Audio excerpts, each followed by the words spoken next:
The Clearwater Bay Resort stretched across 12 acres of prime beachfront property on the North Carolina coast. White sand beaches, infinity pools, a five-star restaurant, and rooms that started at $800 per night. It was exactly the kind of place my family loved to flaunt their success. I'd owned it for 3 years. They had no idea. The family reunion invitation had arrived 6 weeks ago, my mother's elegant handwriting announcing that this year's gathering would be held at an exclusive coastal resort. The subtext was clear. Come prepared to be impressed and definitely come prepared to feel inadequate. I arrived on Friday afternoon in my usual style. Jeans, a comfortable t-shirt, my trusty Honda Civic pulling into the circular drive behind a parade of Mercedes, BMWs and Teslas. The valet gave my car a barely concealed look of disdain before handing me a ticket. "Enjoy your stay," he said with the kind of polite dismissal reserved for guests who clearly couldn't afford the daily parking fee. I smiled and headed inside. The lobby was stunning, all soaring ceilings and ocean views, with marble floors that caught the afternoon light. I'd approved the redesign myself 2 years ago, though my family would never know that. To them I was still Emily, the family underachiever with the boring computer job. "Emily. Over here." My mother waved from a cluster of chairs near the windows, surrounded by my aunts, uncles and various cousins. They'd clearly been there for a while, drinks in hand, already settling into the familiar dynamic of family hierarchy. "There you are," Mom said as I approached, her eyes sweeping over my outfit with obvious disappointment. "We've been here since noon. The check-in process was impeccable. This place really knows how to treat guests properly." "It's beautiful," I agreed, meaning it. "Isn't it?" Aunt Sarah chimed in. She was my mother's younger sister, always competing to prove her own success. "Harold and I stayed at a resort in the Bahamas last month that was lovely, but this might actually surpass it. The room rates alone tell you the caliber of guests they attract," Mom said pointedly. $800 per night for a standard room. We're in an ocean view suite, of course. $2,000 per night. Worth every penny, Uncle Harold added, swirling his whiskey. "You can't put a price on quality." I took a seat on the edge of the group, already familiar with my role. The audience. The one who was supposed to be awed by their expensive choices and lavish lifestyle. "How was your drive down, Emily?" Aunt Carol asked, my mother's oldest sister. She at least made an effort to include me in conversations. "Not bad. About 5 hours from the city." "Still in that tiny apartment?" Mom asked, though she knew the answer. "It works for me." "So cramped," she said with a theatrical sigh. "I don't know how you manage. Our house in Raleigh has 6 bedrooms, and sometimes even that feels too small when we're entertaining." "Different priorities," I said evenly.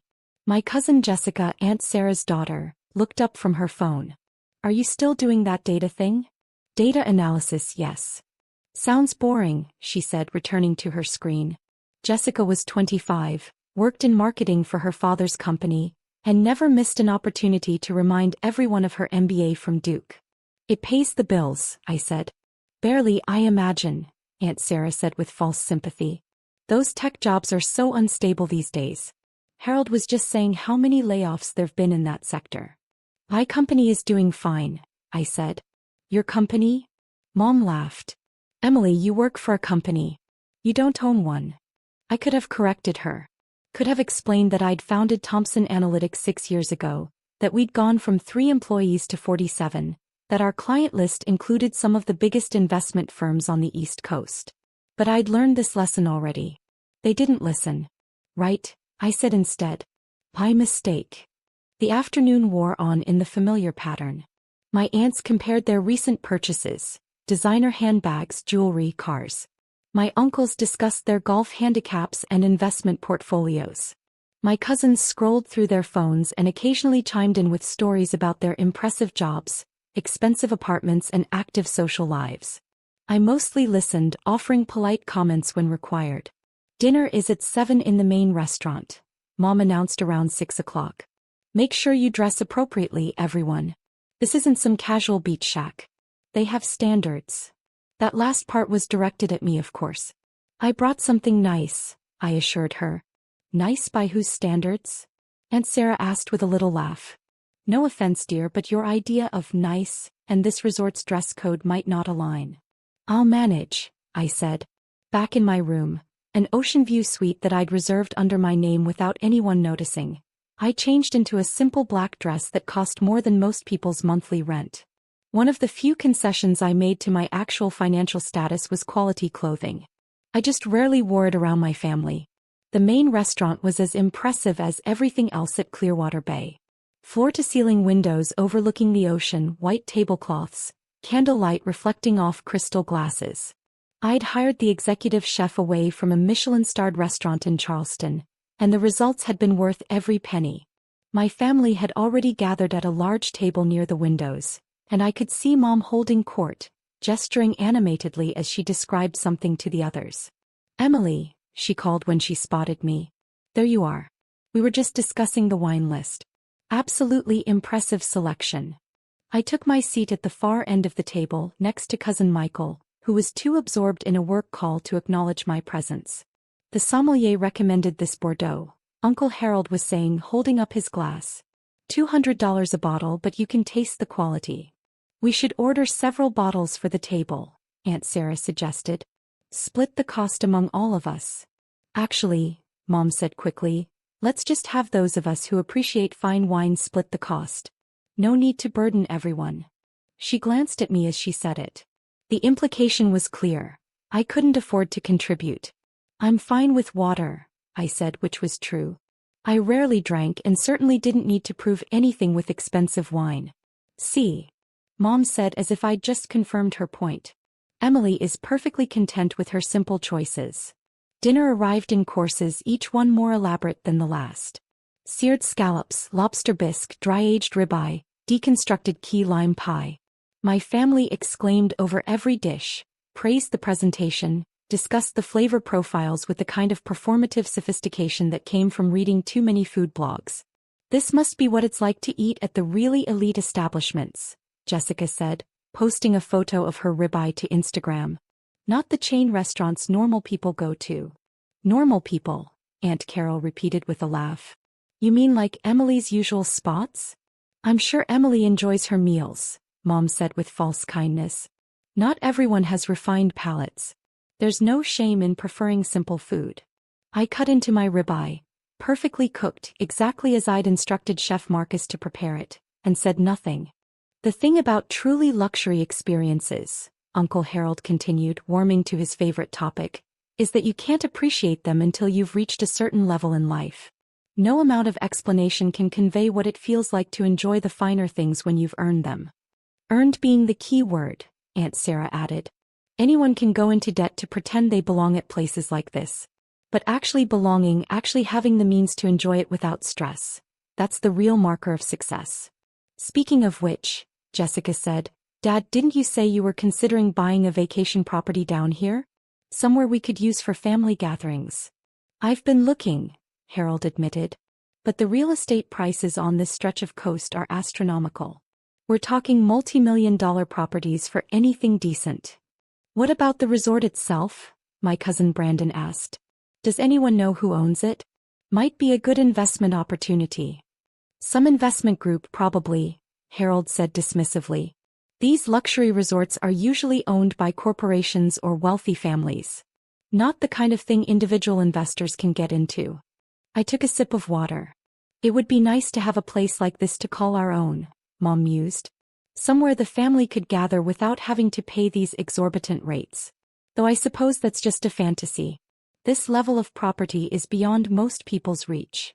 "Beyond some people's reach," Aunt Sarah corrected with a pointed look around the table. "Others of us are doing quite well, thank you very much." The conversation shifted to their various financial successes. Uncle Harold's latest business deal. Aunt Sarah's stock portfolio. Jessica's promotion. Brandon's new condo in Charlotte. And then, inevitably, it shifted to me. "So, Emily," Uncle Harold said with the kind of forced joviality people use when they're about to make someone uncomfortable, "still living in that studio apartment?" "One bedroom actually," I corrected mildly. "One bedroom, of course. And still driving that old Honda. It's reliable." "Reliable," he repeated with a chuckle. "That's one way to look at it. I suppose when you're on a budget, reliability matters more than comfort or style." "Harold," Aunt Carol said softly, "maybe. I'm just being realistic. he interrupted. Emily is what, 30 years old now? 29, I said. 29, right. At 29, most people in this family have established themselves. Good jobs, nice homes, the beginnings of real wealth. But Emily here is still in an entry-level position, still renting, still driving a car that's probably older than some of the staff here. It's a different path, Aunt Carol tried again. It's a lower path, Aunt Sarah said bluntly. And there's nothing wrong with that. Not everyone can be successful. Someone has to be average. Mom nodded slowly. I've accepted that Emily isn't going to reach the heights we hoped for. She's content with less, and that's fine. Different people have different capacities. The table had gone quiet, everyone either staring at me with pity or carefully avoiding eye contact. The important thing, Mom continued, is that we don't make Emily feel bad about her limitations. She's doing the best she can with what she has. I set down my fork carefully. That's very understanding of you, I said quietly. We're family, Mom said warmly. We support each other regardless of success level. Even if you can't contribute financially to family gatherings like this, your presence still means something. Though speaking of contribution, Aunt Sarah said, we should probably discuss how we're splitting the costs for this weekend. The rooms, the meals, the activities we have planned. Obviously we'll divide it among those who can afford it, Mom said quickly. Emily, don't worry about it. We'll cover your share. That's not necessary, I started to say. Please, Uncle Harold interrupted. We know you're struggling. Let us help. That's what family does. I'm not struggling, I said calmly. Emily, honey, Mom said with gentle condescension, we've seen your apartment. We know what you drive. We understand your salary can't be very impressive. There's no shame in accepting help. I don't need help, I said. Pride, Aunt Sarah said sadly. That's the problem with young people today. Too proud to accept reality. I could feel the familiar frustration building. The same conversation we'd had in different forms for years. No matter what I said, they'd already decided who I was. You don't belong at this level, Mom said finally, her voice taking on a harder edge. And I don't mean that cruelly, Emily. I mean it realistically. This resort, this lifestyle, these experiences, they're for people who've earned them. You haven't. Not yet. Maybe someday if you work hard and make better choices you'll get there. But right now, you're out of your depth. She should stick to motels, Aunt Sarah agreed. Nothing wrong with motels. They're perfectly adequate for people in Emily's situation. The entire restaurant seemed to have gone quiet, though that was probably my imagination. Still, I was aware of people at nearby tables glancing our way. You know what? I said, starting to stand. Maybe you're right. Maybe I should. Miss Thompson. I turned to find Richard Chin, the resort's director, standing beside our table. Richard was 58, had managed luxury properties around the world, and had been my first major hire when I bought Clearwater Bay 3 years ago. Yes. I said. I apologize for interrupting your dinner, Richard said smoothly, but there's a matter that requires your attention. The contractors finished the renovations on the spa building, and they need your approval before they can proceed with the landscaping. The table had gone silent. Contractors. Mom said faintly. Richard didn't even glance at her. His attention remained fixed on me. Also, he continued, the architect sent over the final plans for the new beachfront villas. I have them in my office whenever you're ready to review them. And the quarterly financial reports came in today. Revenue is up 18% from last quarter. The restaurant is operating at capacity most nights, and we're fully booked through the next 6 months. That's excellent news, I said. Thank you, Richard. Of course. Oh, and your usual suite has been prepared for the remainder of your stay. I know you booked the ocean view room for this weekend, but your private residence is always available if you prefer. Ocean view is fine, I said. Very good. Will you be attending the staff meeting tomorrow morning? The management team would appreciate your input on the expansion plans. I'll be there, I said. Richard nodded and turned to leave, then paused. Forgive me, but are these guests bothering you? I can have them moved to a different table if you'd prefer. That won't be necessary, I said. They're family. Ah, Richard said with perfect professional neutrality. Of course. Enjoy your dinner. He walked away, leaving absolute silence at our table. Mom's face had gone white. Aunt Sarah's mouth was hanging open. Uncle Harold looked like he'd been struck. Emily. Mom finally whispered. What was that about? That was Richard Chin, I said calmly, sitting back down. He's the resort director. He reports to me. Reports to you? Aunt Sarah repeated weakly. I own Clearwater Bay Resort, I said simply. I bought it 3 years ago. The renovations Richard mentioned are part of the expansion I've been planning. We're adding 6 new beachfront villas, upgrading the spa, and expanding the restaurant to include a private dining room for events. The silence stretched on. Own this place? Uncle Harold said. Yes. The entire resort? Jessica asked, her phone forgotten in her hand. The resort, the beach, the restaurant, all 12 acres. I purchased it for $47 million in 2021. It's now valued at approximately $68 million, thanks to the improvements and reputation we've built. 47 million, Mom repeated faintly. The financing was straightforward, I continued. My company, Thompson Analytics, had been doing very well. We provide financial modeling and data analysis for investment firms. I founded it 6 years ago with 2 employees. We now have 47 staff members and offices in New York, Charlotte, and Atlanta. Our annual revenue last year was $32 million. Aunt Carol was staring at me with wide eyes. Emily, why didn't you tell us? I tried, I said. Multiple times. But you'd already decided I was a failure, so nothing I said mattered.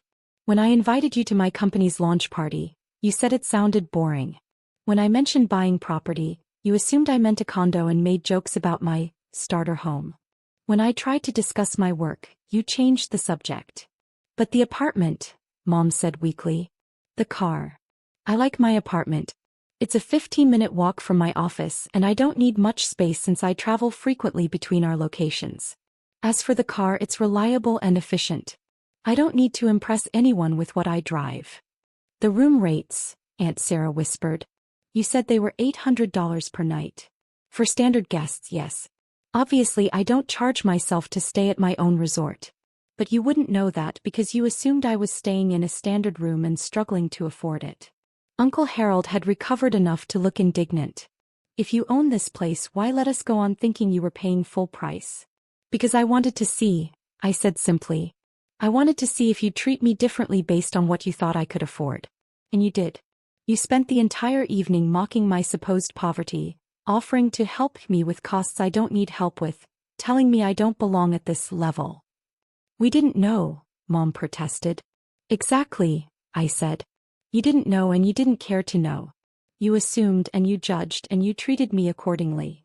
But Emily, Aunt Carol said gently, why not just tell us the truth? Would you have believed me? I asked. If I'd sat down at this table tonight and said, by the way, I own this resort, would you have believed me? Or would you have thought I was delusional or lying? The silence was my answer. I built something real, I continued. I created a successful company from nothing, invested wisely, and bought a property I'm passionate about improving. I did it all without your help, without your approval, and without your knowledge. And the whole time you assumed I was failing. We thought we were being supportive, Mom said weakly. Supportive. I repeated. You told me I don't belong at this level. You said I should stick to motels. You've spent years making me feel small so you could feel big. The restaurant had definitely gone quiet now. Other diners were watching openly, some with phones out. What happens now? Uncle Harold asked quietly. Now, I said, you finish your dinner. The meal is complimentary, of course. I comp all family meals. I have been for 3 years, actually. Every time you've visited Clearwater Bay, every meal you've charged to your room, every spa treatment and beach service. I've been covering it. You've been paying for us? Aunt Sarah asked. Every visit, I confirmed. Because despite everything, you're still family. And I wanted you to enjoy yourselves, even if you didn't think I belonged here. Mom had tears in her eyes now. Emily, I'm so sorry. We had no idea. No, I interrupted gently. You're sorry you were wrong. That's different from being sorry for how you treated me. You spent years making me feel inadequate and you enjoyed it. The only thing that's changed is now you know I'm successful, so you have to adjust your narrative. That's not fair, Jessica protested. Isn't it? I asked. 5 minutes ago you were all agreeing that I'm average, that I have limitations, that I can't appreciate fine dining or luxury experiences. Now that you know I own this place, suddenly you want to apologize. No one had an answer for that. I stood up, placing my napkin on the table. Enjoy the rest of your dinner. Enjoy the resort. Your rooms are paid for as always. But I think I'll take my meals separately for the rest of the weekend.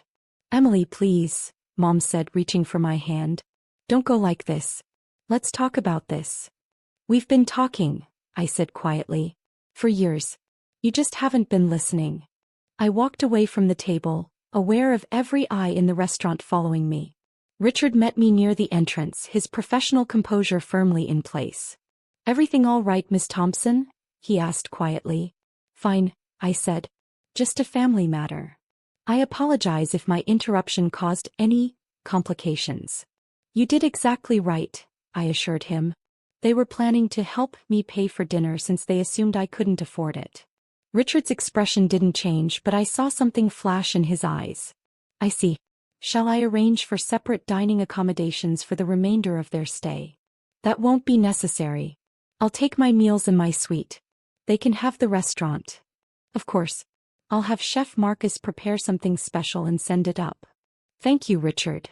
I headed toward the elevators, my phone already buzzing with texts. Aunt Sarah. Jessica. All of them wanting to explain, to apologize, to make excuses. I turned my phone off. Back in my suite, the owner's residence, which took up the entire top floor of the main building, I stood at the windows overlooking the ocean. The sun was setting, painting the water in shades of orange and pink. I'd bought this place for exactly this view. For the peace of the ocean, for the sound of waves, for the reminder that some things were bigger than family drama and social hierarchies. My phone buzzed again. I'd forgotten to fully power it off. One last message, this one from Aunt Carol. I'm proud of you, Emily. Always have been. I'm sorry I didn't say it more. That one, I answered. Thank you. That means something. There was a knock at the door. I opened it to find a room service cart with covered dishes and a bottle of wine. Compliments of Chef Marcus, the server said. He said to tell you congratulations on a successful quarterly report. I smiled. Please tell him thank you. Alone again, I uncovered the dishes. Marcus had prepared my favorite. A simple pasta with fresh tomatoes and basil, a side of roasted vegetables, and a slice of his famous chocolate torte. No performance. No pretense. Just good food prepared by someone who knew what I actually liked. I ate on the balcony, watching the stars come out over the ocean, listening to the waves. Tomorrow I'd meet with the management team about the expansion plans. Next week I'd fly to Charlotte for a client presentation. Next month we'd break ground on the new villas. My family would adjust or they wouldn't. Either way I'd keep building. The resort phone rang. I answered to find Richard on the line. I apologize for the late call, Miss Thompson. Your mother is in the lobby requesting to speak with you. Tell her I'm not available tonight, I said. But she can leave a message and I'll consider meeting with her tomorrow. Of course. Also, I wanted to mention, several of your family members have been asking staff questions about you. Whether you really own the property, what your role is, how long you've been the owner. And what are you telling them? The truth, Richard said simply. That you purchased Clearwater Bay 3 years ago, that you've personally overseen every aspect of its renovation and growth, and that you're one of the most hands-on owners I've worked with in 30 years of hospitality management. Thank you, Richard. It's simply the truth, he repeated. Good night, Miss Thompson. I hung up and returned to the balcony, my chocolate torte half finished. They'd know everything by morning. The questions they'd asked staff would spread through the resort, and by breakfast, every employee would know that the family who'd been so dismissive of me at dinner had no idea who I actually was. Part of me felt vindicated, but mostly I just felt tired. I'd spent years building something meaningful, creating jobs, providing experiences, investing in a property I believed in. And the whole time the people who were supposed to know me best had assumed I was failing. Maybe that said more about them than it did about me. My phone buzzed again. Another message, this time from Uncle Harold. We need to talk about investment opportunities. I'd like to discuss partnering on your next property acquisition. I deleted it without responding. They still didn't get it. They thought now that they knew about my success they could capitalize on it, benefit from it, be part of it. But they'd had years to be part of my life and they'd chosen judgment instead. The ocean stretched out before me, dark and endless. Somewhere out there beyond the horizon were other properties, other opportunities, other dreams to build. I'd build them alone if I had to. I'd been doing it that way all along.